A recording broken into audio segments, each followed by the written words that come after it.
बल्दियाती election opposition जीत रही है, दूसरी तरफ ऑपोजिशन के पास क़यादत भी कोई नहीं है। अफरान साहब कह रहे हैं कि जी नवाज शरीफ साहब वापस आ जाएंगे, क़यादत है कोई नहीं।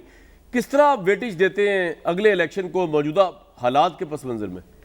देखिए, पहली बात तो ये है कि जो शहबाज गिल साहब ने गैस का जिक्र किया, मैं तो उस बंदे को ढूंढ रहा हूँ जिसने हमारे घरों में गैस कनेक्शन दिए। दुनिया में कहीं भी गैस घरों में कनेक्शन नहीं दिए जाते। ये बहुत बड़ा जुल्म हुआ और आज हम इस सतह पर पहुँचे हुए हैं। इसमें कोई शक नहीं कि इस हुकूमत का जो LNG है, LNG वाला मामला, वो एक अलहदा बात है। दूसरी बात, भाईजान कैमरून मेंटर एक साबका सफ़ीर होता था, उसने कांग्रेस में कहा है, इतना क्रेडिट तो इस हुकूमत को जो फंसी हुई है मुख्तलिफ उसको देना पड़ेगा कि उसने कहा है कि अब हम डू मोर की पोजीशन में नहीं हैं। ये कांग्रेस में उसने मुबाहिसे के दौरान कहा और उस डू मोर की पोजीशन में ना होने की सज़ा भी हमें मिल रही है। FATF, IMF, अफ़गान फ़ाल और सऊदी अरब पैसा देता है तो उस पर भी इतना बड़ा सूद, और बाकी मुल्क CPEC वगैरह वगैरह वो भी है। और सिवाय तुर्की के बाकी सारी एजेंसियों के, सारे मुल्कों की एजेंसियां किसी न किसी सूरत में हमारे मुल्क में ऑपरेट कर रही हैं, उसका भी एक खुमियाजा हमें भुगतना पड़ेगा। लेकिन अब आ जाएगी इस पे, नवाज शरीफ साहब इखलाकी तौर पर जो कुछ कर रहे हैं वो करना नहीं चाहिए। कई मरतबा, मैं बहुत थोड़ी बात करूंगा क्योंकि इस पे हम इतनी मरतबा बात कर चुके हैं। वो इलाज करवाने गए थे, इंसानी और तिब्बी बुनियादों की और रहम की अपील, रहम पर, और वो 8 हफ्तों के लिए गए थे और अब वो सियासत कर रहे हैं, उसी हुकूमत की जड़ें काट रहे हैं जिसने रैंप की बुनियाद पर उनको भेजा था, और वो खुश नसीब आदमी है कि वो गए। शहबाज शरीफ साहब के ख़िलाफ़ बड़ा मजबूत केस है, TTs का और बाकी सारा का भी, जो 16 अरब आया है और जो इसमें सारा आया, जिसमें 100 गवाह और 7 वालियम, 4000 सफ़ात और पता नहीं 2.5 नोबी धोबी नाई पता नहीं क्या क्या वो छोड़े। इसके अलावा मरीम नवाज साहब नायल हैं, इसके अलावा जरदारी साहब के 25 वालियम्स हैं। लेकिन ये मैं भी जानता हूँ, आप भी जानते हैं, शहबाज गिल साहब भी जानते हैं, अफनान भाई भी जानते हैं, सब जानते हैं, ये मुल्क है ताकतवर और पैसे वाले का, नंबर 1। नंबर 2, इस मुल्क का निज़ाम इंसाफ ख़त्म हो चुका है, और स्पेशली ताकतवर के लिए और जो पैसे वाला है उसके लिए वो ज़मानती में चल के नाम भी जमा करवाए तो ज़मानत हो जाती है। अदालत कहती है कि इनको पकड़ना हो तो 10 दिन पहले बताइएगा कि आपकी तबाह माइले बेकर्म है कि हम आपको गिरफ्तार कर लें, और छुट्टी वाले दिन भी इंसाफ मिल जाता है। और हमारे जो गरीब हैं, वो पान फरोश हो तो 6 दिन की जेल और 6 साल वो अंदर पड़ा रहता है। मुर्गी चोर तो रूल ऑफ लॉ तो इम्प्लीमेंट नहीं हुआ ना इस दौर में भी भट्टी साहब, और धनिया चोर जो है वो उसकी सुप्रीम कोर्ट में ज़मानत होती है। और ये केस, आखिरी बात जो इसमें सबसे इंपॉर्टेंट है कि ये केस जब बनाए जाते हैं, बनते हैं, कई इसमें मशकूक केस भी हैं। मैं अक्सर कहता हूँ राना सनाउल्लाह का मशकूक केस है, मैं अक्सर कहता हूँ एहसन इकबाल साहब वाला मशकूक केस है, इसी तरह। लेकिन कई असली केस हैं जो डॉक्यूमेंटेड केस हैं। तो अब ये जो केस बनाए जाते हैं, जब इनका कोई मंतकी अंजाम आने लगता है, कोई चोर दरवाज़ा खुल जाता है, कोई डीलें ढीलें कुछ ना कुछ ऐसा जमा तफरीक होता है कि ये सारे के सारे, सर आपका ये पॉइंट आ गया, जाते हैं और अफरान साहब को भी लेना है, बिल्कुल ठीक है, इत्साब गाली बन जाता है। अफरान साहब, जो भट्टी साहब कह रहे हैं और ये जो शहबाज गिल साहब ने भी कहा है, आपके जहन में कोई डील तो नहीं चल रही? क्योंकि आपको बहुत सबसे बड़ा जो बहरान है वो क़यादत का है, और ऑब्वियसली चले अब तो हमजा शहबाज भी बाहर है, शहबाज शरीफ बाहर आ गए, दोनों अंदर चले गए, तो आप बल्दियाती इलेक्शन में जीत सकेंगे, चाहे इनकी परफॉर्मेंस जितनी भी पुअर क्यों ना हो। जनरल इलेक्शन तो बड़ी दूर की बात है।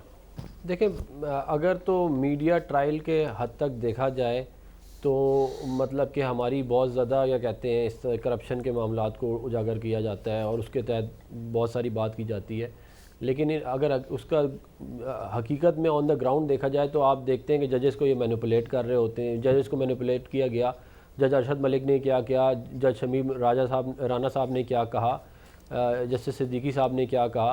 तो ये जो है, ये अगर अब मीडिया ट्रायल के हद तक करना है तो जी वो पापड़ वाले फलाने वाले, अब मैं भी कह दूं जी हलीमा बाजी की पापड़ वाले ही होगा जिसने उनकी भी टीटियाँ लगाई थी। फिर यहाँ जो बाकी हैं, कहते हैं मौसूफ, जिनकी बाहर जायदादें इतनी सारी हैं, जो इमरान खान साहब के राइट लेफ्ट बैठे हुए हैं, उनकी भी फिर टीटियाँ ही लगी हों, अभी भी टीटियाँ ही लगा रहे होंगे फिर बैठ के, उनको तो कोई कुछ नहीं कह रहा।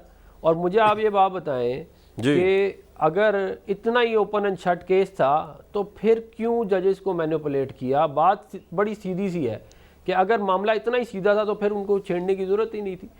फिर मेरे भाई ने ये कहा कि जी हमने बहुत ज़्यादा रोड बनाई है। अब ये पता नहीं इन्होंने रोड कहाँ पे बनाई है। ये ज़रूर हुआ है कि जो हमने प्रोजेक्ट शुरू किए थे, जिनके हम फाइनेंशियल क्लोज करके गए थे, जो CPEC के अंडर आते थे, वो कुछ प्रोजेक्ट जो थे वो पूरे नहीं हुए थे, तो शायद उनकी जो रोड बाद में कंप्लीट हुई है उनको ही अपने खाते में डाल रहे हैं, हो सकता है वो हो जाए। लेकिन एक पोर्शन हम छोड़ के गए थे सक्कर हैदराबाद का, जो हमने जिसका फाइनेंशियल क्लोज नहीं किया था, वो अल्लाह के फजल से चौथा साल है, अभी तक नहीं बनना शुरू हुआ।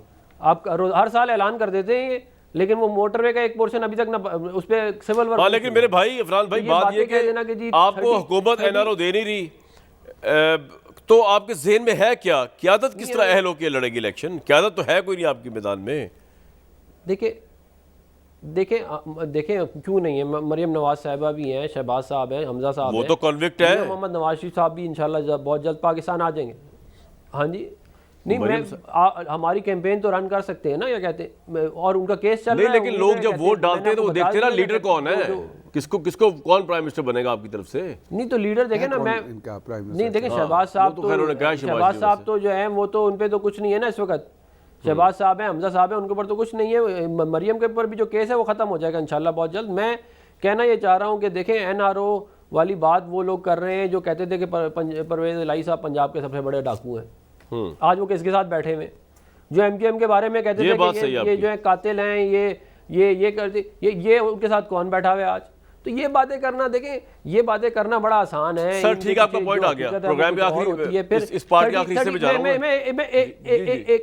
जी बताएं। मैं बस एंड कर रहा हूँ। नेशनल क्राइम एजेंसी ने 3 मुल्कों में जो है वो इन्वेस्टिगेशन की और शहबाज शरीफ साहब को क्लीन चिट दी।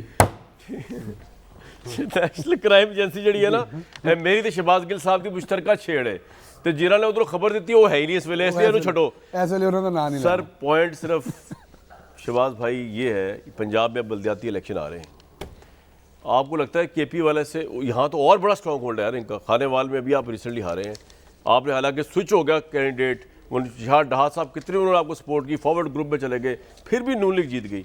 तो पंजाब में इलेक्शन करवाने की हिम्मत है आप में इस रिजल्ट के बाद? देखिए, मैंने जैसे आपको कहा कि हर इलेक्शन में हम अपनी पार्टी के बारे में ये समझते हैं कि हमारा जो वर्कर है वो इमरान खान के नज़रिए से नहीं हटता और वो वही वोट करता है। ये इसमें तो नहीं किया केपी में, मैं बताने लगा हूँ।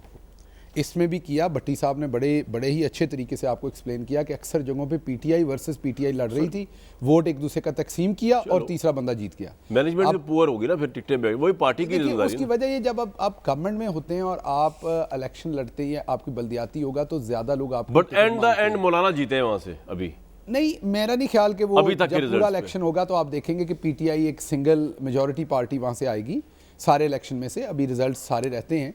मैं सिर्फ आपके सामने जो गुजारिश कर रहा हूँ वो ये कर रहा हूँ कि इन्होंने देख लें तमाम बातों के जवाब दिए। ये नहीं बताया कि मकसूद चपड़ासी के अकाउंट में 4 अरब कहाँ से आया। तो उन्होंने कहा ऐसे तो उसके भी लगते भाई, जैसे फॉर एग्जांपल ये कहते हैं मेरी बाहर प्रॉपर्टी है, मैं भी टीटियां लगाता हूँ, तो ले आए सबूत, जैसे हम ले आए सबूत दे दें, हमें भी जवाब देना पड़ेगा। अभी जस्टिस वजीर साहब ने एक बयान दिया तो क्या तरीन साहब का नहीं आया फॉरन डिनाइल के ये नहीं हुआ, वो तो आ गया। कहने की बात ये कि जब आप सबूत देंगे ना तो उसका जवाब आएगा। सर आप ऑप्टिमिस्ट हैं कि पंजाब के बल्दियाती इलेक्शन पोस्टपोन नहीं होंगे? इनके ऊपर और बहुत सारी चीजें आ जाएंगी अगले 1 साल के अंदर। अच्छा। बहुत सारी चीजें इन्होंने की हुई हैं, बदनवानियां, उनके बहुत सारे सबूत। ये आपको पहले ही पता है? ये मैं इसलिए बता रहा हूँ कि अनर्थ हो रहे हैं, लोग दे रहे हैं सबूत इनकी बहुत सारी की हुई करप्शन। वो किसके खिलाफ होगी? शहबाज शरीफ, हमजा शहबाज और जो लोग इनके ऑलरेडी, मरियम और नवाज शरीफ साहब ऑलरेडी मुजरिम हैं, उन्हें सजाएं हो चुकी, वो तो साइड पे हो गए। अब ये 2 इनसे पूछा कि ये चपड़ासियों के क्लर्कों के अकाउंट में अरबों रुपए कहाँ गए, बता दें, रसीदें दे दें, शौक से इलेक्शन लड़ें, लीडरशिप करें। पंजाब का बल्दियाती इलेक्शन पोस्टपोन तो नहीं होगा ना? पंजाब का बल्दियाती इलेक्शन पाकिस्तानी आवाम इन्हें एक्सेप्ट नहीं करेगी। मैं चौथी दफा सवाल पूछ रहा हूँ, पंजाब का बल्दियाती इलेक्शन पोस्टपोन तो नहीं होगा? नहीं, क्यों होगा पोस्टपोन? रिजल्ट्स देख के। और नहीं, इससे क्या, आप मुझे बताइए पहले किसी हुकूमत ने वो करवाया जो काम हमने? ये तो आपने करवाया, लेकिन आप हार गए। हमने हारे या जीते, हम हमेशा असूल की बात करें। असूल की बात में आप हमें क्रेडिट देते हैं कि मैं दे के एक असूल पे break, fair and free election हुआ तो ऑपोजिशन मान रही है। ये क्रेडिट दे देना। ये बहादुर फैसले सिर्फ ये मैं मंडे वाले शो में भी दे चुका हूं। ये बहादुर फैसले जो जुमेरात में भी दे दियो, सिर्फ न्याज तो नहीं। चलो जी, डबल ले लो।